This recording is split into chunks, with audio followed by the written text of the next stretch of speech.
A joke cryptocurrency is worth $2 billion. Nurses use food banks in one of the richest countries on earth. Speculation is rewarded. Care is penalised. Something doesn't add up. Yet we're told the market is never wrong, that price reflects value, that CEOs earn 10 times more than nurses because they create 10 times more value, that it's anti-capitalist to question that. But I've begun to wonder, is that really true? What are the consequences if we're wrong? This video introduces a framework that changed how I think about economics. It's not about capitalism versus socialism. It's not about ideology. It's about the core error we've built our entire economy on, the idea that price equals value. We'll trace the historical roots of this idea and why it was needed, how we confused activities that build real wealth and those that just extract it.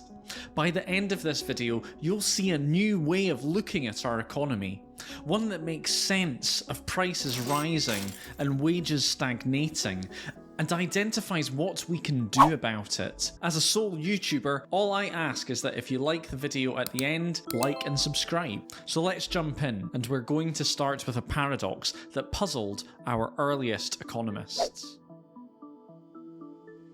Diamonds are useless. Water is essential to life, yet diamonds cost far more. The diamond-water paradox reshaped economics and arguably broke it. For years, it confounded the classical economists and their intuitions of supply and demand.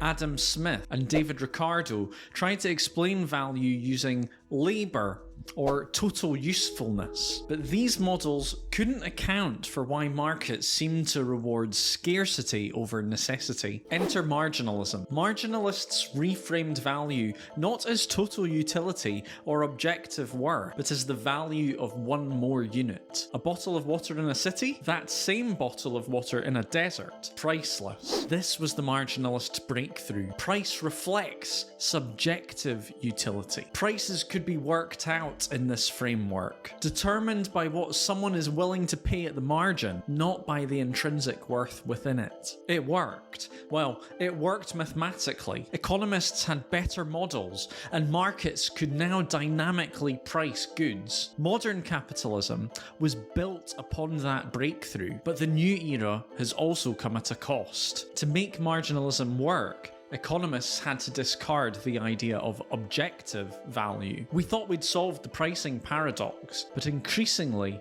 I'm starting to think that we just pushed it aside. Here's the problem that we're left with. If price reflects subjective utility, then surely markets will fail to reward what society needs most. Worse, when we define value subjectively, we begin to behave as if price equals value. This silent assumption shapes our governments, businesses, our everyday decisions.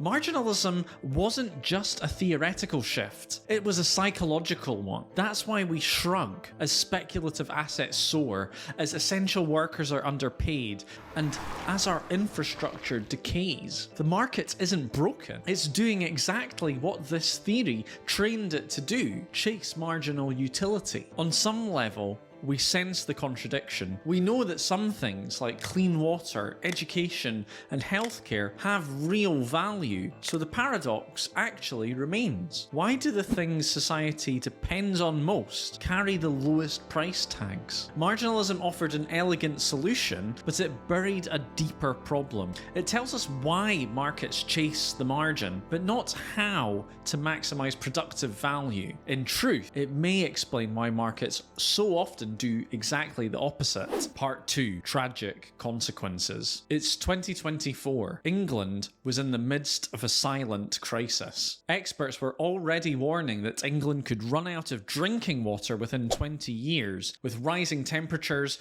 recurring droughts, and a growing population. The obvious solution? Build more reservoirs. So why were none being built? It seems baffling at first, right? In theory, markets should guide resources efficiently to ensure long-term profits. But that's not what actually happened. No new major reservoir has been built in the UK for the last 3 decades. In fact, one of the companies, Thames Water, is now subject to a scandal, dumping wastewater into the River Thames after a historical lack of repairs to old pipe. pipes. Private water companies clearly didn't value investing in their infrastructure, so why not? Marginal value and systemic value are different. Markets often promote marginal value, but they often miss, distort, or erode systemic value. Preventative investments like fixing pipes don't boost share prices. But when water runs dry, business and bailouts boom. These are modern tragedies of the commons, but not in the usual sense of shared pastures or overfished oceans. But here, the commons is our collective future, our water infrastructure, our healthcare systems, our stable labour markets. Now let's link these outcomes back to today's logic of marginalism and subjective value. The pricing mechanism of subjective value brings individual gains into conflict with society's productive value as a whole. Marginal pricing is individualistic. It reflects what one person will pay in a single transaction, not what society needs at its core. What gets priced is what gets done. What isn't bought simply isn't valued. This misalignment creates the perverse incentives that we see in the water industry. This is how we ended up in a world where care work is a cost, but speculation is considered productive, where burning forests can boost GDP. It's the same logic behind cutting preventative healthcare. Modern economics isn't just squeezing systemic value, it actively discounts it. Part 3. Now, you might think this is an anti-capitalist sentiment. It's not. Capitalism that creates productive value is exactly what I'm wanting to defend. What I'm arguing is that the most important divide in economics now is not between capitalism and the state, but between productive and extractive value. In fact, many leading economists today are saying the same thing. Mariana Mazzucato, in her book, argues that value extraction is being conflated with value creation. Real profits, she says, come from the production of new goods and services, rather than simple transfers of money earned from those goods and services. To rebalance the economy, she says we must allow genuine profits from production to win over rents, exactly the argument Ricardo made 200 years ago and John Maynard Keynes was to make 100 years later. She goes on to ground her insights in Adam Smith too. For Smith, employing an overly large portion of labour for unproductive purposes, such as the hoarding of cash, prevents a nation from accumulating wealth. And Canadian Prime Minister Mark Carney's book, Values, which inspired this video, uses his experience as Governor of the Bank of England and the Bank of Canada to make the same argument. We can see this distortion between production and extraction everywhere. Entire industries grow, not to create value, but to extract it. David Graeber's book, Bullshit Jobs, captured this well. Armies of consultants, middle managers, and corporate functionaries who feel their role exists mainly to maintain appearances, not to achieve productivity. This is massive. It totally reframes what profit means. It might not just indicate that a firm is more successful. It might instead signal that their extractive business model can shield from free market tests of real value. In contrast, the parent raising a child, the nurse preventing a crisis, the engineer maintaining infrastructure often earn peanuts in comparison. So let's step back. Subjective value rewards what looks important. Productive value rewards what is important. When the two diverge too far, we end up with an illusion of prosperity, while the real economy quietly erodes. Now, if that doesn't sum up how the 21st century economy feels, I don't know what does. But when did you last hear a perspective like this discussed in the mainstream media? Let's think about why that might be.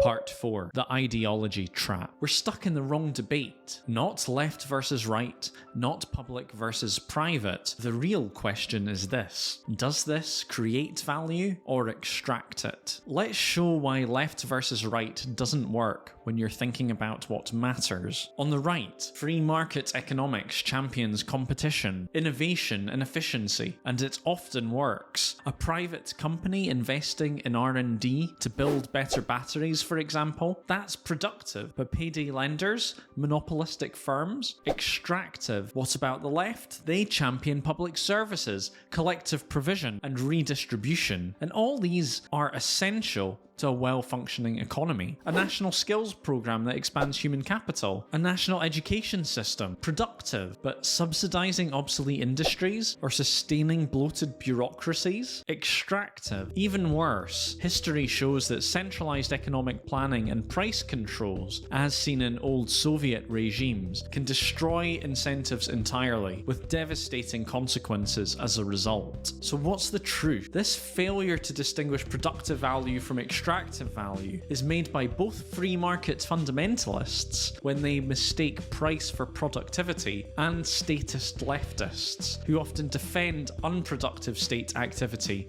in the name of redistribution. It's not about left and right, but about knowing the difference between purposeful and parasitic activities. So the next time a politician talks ideology, ask not what their ideology is. Ask, is this the kind of economic activity that builds something, or the kind that takes something? Part 5. How to fix it. First, there are some basic steps we could take to make our policies more productive. We need not know the optimal solution to get started with trying to improve them. Here are 3 basic questions we could ask of our governments. Does it promote productive or extractive value? The most important question is whether our policies focus on good things like finding new sources of wealth, doing existing work more efficiently, or growing healthy sectors. We should be walking away from policies that merely move money around, extract rents from people, or create unseen costs. 2. Does it build capacity over time? Sometimes policies may not be directly productive in themselves, but they build the capacity required for productive activities in the future. Healthcare, education, and skills all allow individual workers to do more productive things and earn more in wages. 3. Does it reduce long-term risk or costs? Prevention of long-term costs for the sake of a short-term gain is a blind spot in our values, but it wouldn't be this way if we prioritise the long view. Vaping, ultra-processed foods, unnecessary regulation, they all carry unforeseen costs that could be dealt with better if we had different policies. After those 3 questions, we really need some better economic measures to help tell the difference between productive value and extractive value. GDP only looks at total output. In other words, it cannot distinguish between productive and extractive economic activities. Instead, imagine if we could incorporate measures of human capital, reinvestment ratios, health outcomes, measure for capacity building.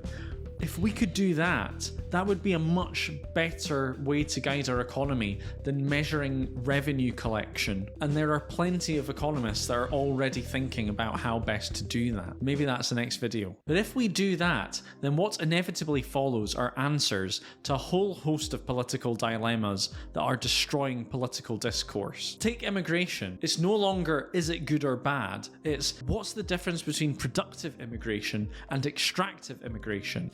It's not how do we get businesses to make more profit, it's how do we give productive companies an advantage over the extractive ones? This isn't anti-capitalism. Economists have said all the parts of this framework already. Sen gave us capabilities. Carney talks about market morality, but what's been missing is a unifying map, a conceptual overview that links the internal logic of markets to the broader outcomes they produce and the politics surrounding that. This video is not just a critique of markets. It opens up whole new fields of action for policymakers. Target subsidies and procurement at productive capacity, not just consumption. For economists, rethink what we measure and why. For citizens like me, ask harder questions, not just what's profitable. Does this build something real? And this framework also makes testable predictions. If I'm right about this divide between extractive and systemic value, then